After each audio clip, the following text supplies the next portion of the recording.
There's no spark in him anymore. No, there's no energy. There's no menace, is there? Exactly. There's no devil about anything that he's saying. You know, you should see Dillian Whyte getting in people's faces and being really leery and being really up for a fight. And I think Moses is a big favourite going into the fight, but you know, I do think it would be naive not to think that Dillian Whyte is a threat. I mean, the reality is Moses has never boxed anyone really who's world level, and Dillian Whyte is world level. Yes, he's been inactive. He's getting older, but you know. I just think Moses is going to win. I think he's a bit too sharp, a bit too fresh, and a bit too. Actually, to be fair, the problem I think Dillian's actually going to have is that he's physically tough. So, you know, the stuff that he's talking about, I'm gonna. Boxing is a brutal sport not only because of what happens inside the ropes, but also because of the unforgiving truth that time eventually exposes. Fighters can train for months, sculpt their bodies to peak condition, and convince themselves they still belong at the highest level. But when the lights are brightest, when the young lions step forward, the truth... You know, there's two things you have to understand. You can be in your best shape ever, but can you fight southpaws? That's the case. Right, and what do you think? How many southpaws has he fought? Oh, it's a good question. None. Is it really none in 34 fights? 34 fights. Cannot be hidden. That's exactly the situation Dillian Whyte finds himself in as he prepares to face Moses Itauma, a 20-year-old southpaw prodigy with speed, power, and the kind of relentless confidence only youth can carry. On paper, Whyte has the resume, the experience, and the name. But is the man to beat in the heavyweight division right now. So, you know, like I say, I think Dillian, after probably 4 rounds, I think his heart will probably go out of it, and by the 6th, 7th, 8th round, fight should be wrapped up. I hope that Moses Itauma doesn't think he can just go out there and walk straight through it. Recognition. But boxing isn't fought on resumes, and experience can only go so far when the body slows and the reflexes fade. Derek Chisora said it best. Whitehead is making a big mistake here, and the numbers prove it. Over 34 professional fights, Whitehead has never once stepped in the ring against a southpaw. Now at 37 years old, he's choosing to do so against one of the most... I know that they've worked many hours, and I know that he believes that he will school Moses Itauma tomorrow night. He's 37.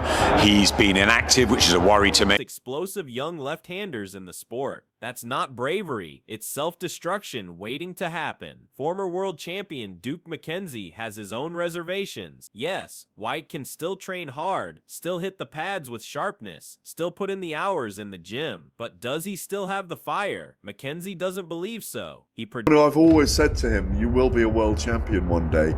And maybe this is Dillian's moment as well to prove that he's still got it in his system, and that this is...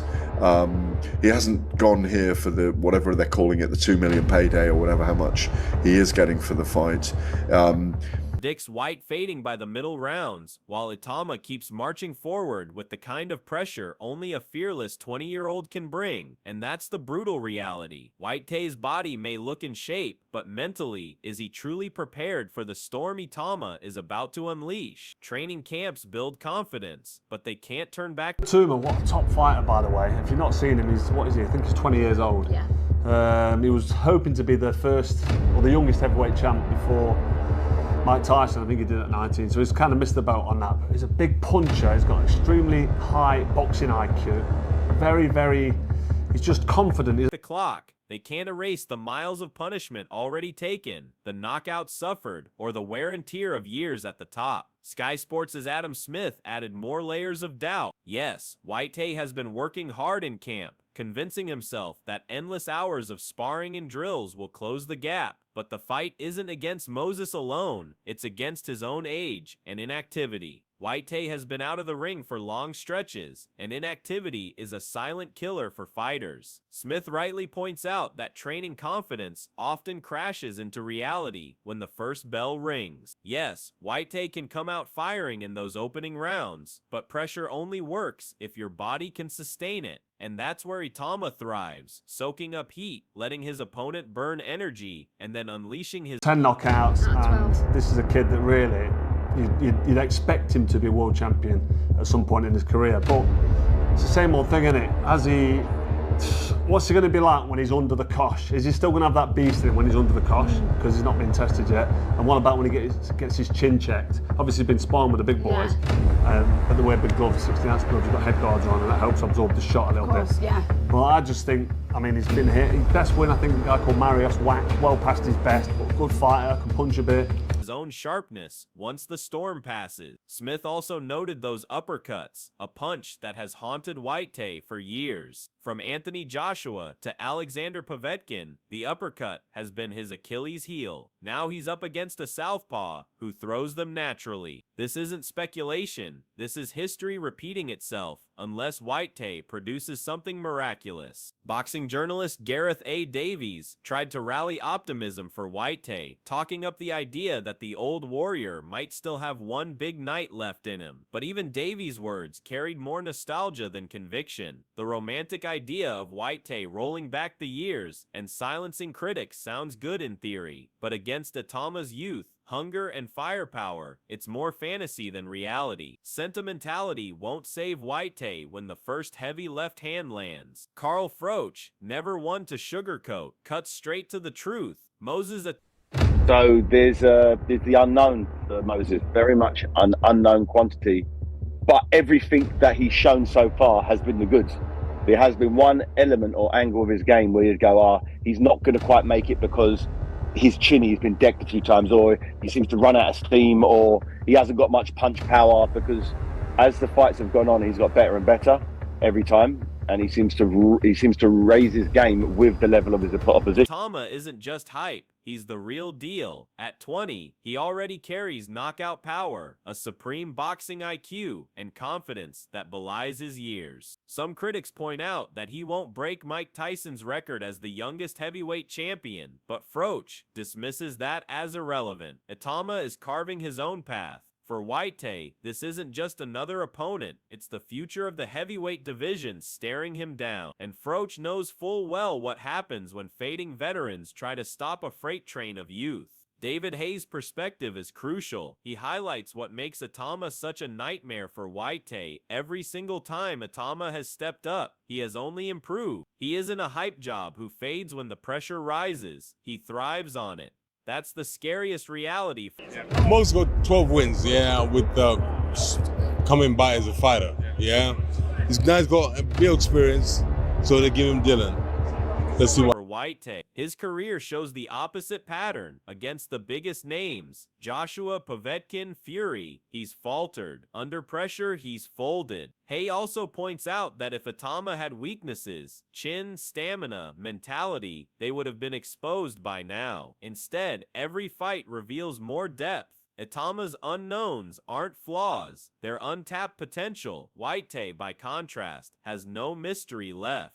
We know how he reacts under fire, and it usually isn't well. Chisora plays it diplomatic, but his message is clear. Momentum is everything, and Itauma has it in abundance. Whyte carries baggage, knockout losses, inactivity, and questions about whether his body can still take punishment. Itauma, meanwhile, has only known winning. 12 fights, 12 wins, and the confidence of a fighter who has never been broken down. Chisora's line, "Let's see what happens," says a lot. Even he can't envision. No, I want to see him do what he does. And if he can get rid of somebody in 30 seconds, he does it. I want him to use all his skills to the best of his ability and whatever it takes to win.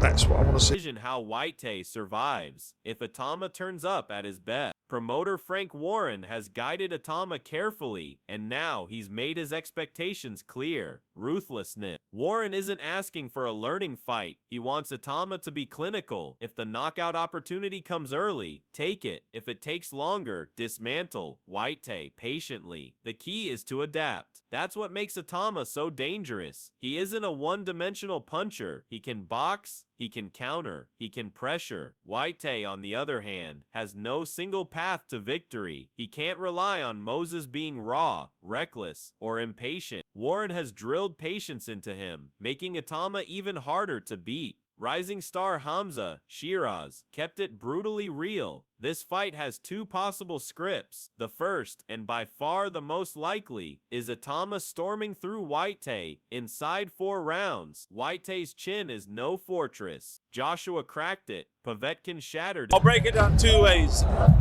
Moses flattens him out within 4 rounds. If it goes after past 4, I feel like it could get a little bit tasty.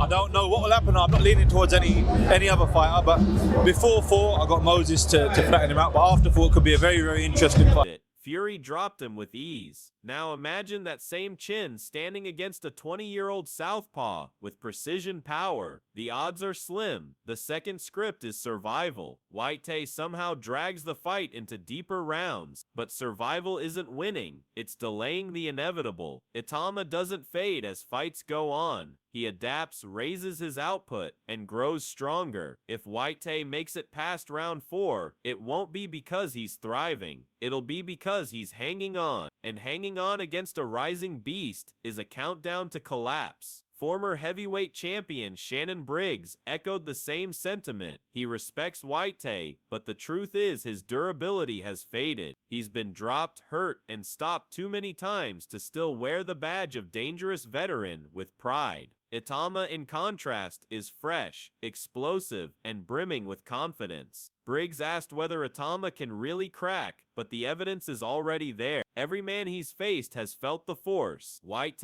can clinch spoil and make things ugly. They're young and strong. We're going to see if he can beat Dillian Whyte, though. Dillian Whyte ain't no pushover.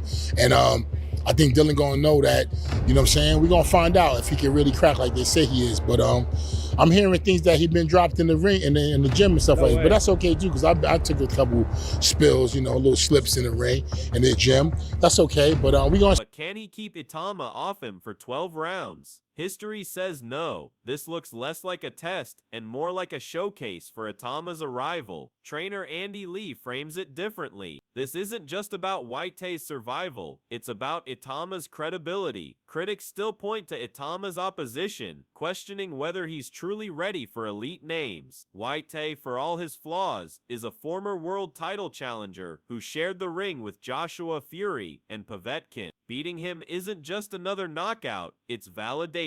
If Itauma dismantles Whyte, the conversation changes overnight. He won't just be a fighter for the future, he'll be a fighter for right now. Trainer Dave Coldwell breaks down the tactics with brutal honesty. Whyte's only real chance is to land something big early, to gamble with body shots, and hope Itauma makes a mistake. But that plan carries enormous risk. He's 37 years old, and with that inactivity coming up against, you know, an active young fighter, a southpaw who's knocked everybody out really, all barring one.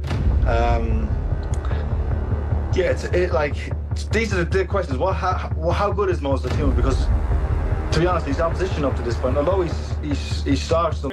To land to the body, Whyte has to get close. To get close, he has to walk straight into Itauma's left hand and uppercuts. Coldwell also points out Itauma's high boxing IQ. At just 20, he sets traps like a seasoned pro. If Whyte bites on a feint, he's wide open. Unlike older heavyweights who hesitate, Itauma is clinical. He doesn't waste chances. He lands, and he finishes. Whyte's path to victory is razor thin. Itauma's paths are plentiful. That imbalance says everything. When the bell rings, this fight won't just be another heavyweight bout. It'll be a clash of eras. On one side, Dillian Whyte, a veteran with highs, lows, knockouts, and wars behind him. On the other, Moses Itauma, a fearless southpaw with youth, hunger, and destiny but ahead of him. If Itauma wins, he doesn't just add a name to his record, he catapults himself into world-level conversations. If Whyte shocks the world, it would be the ultimate... Very difficult fight for him.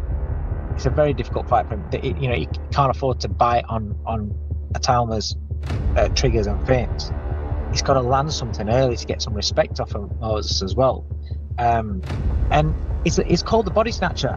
I think he's got to dig that body.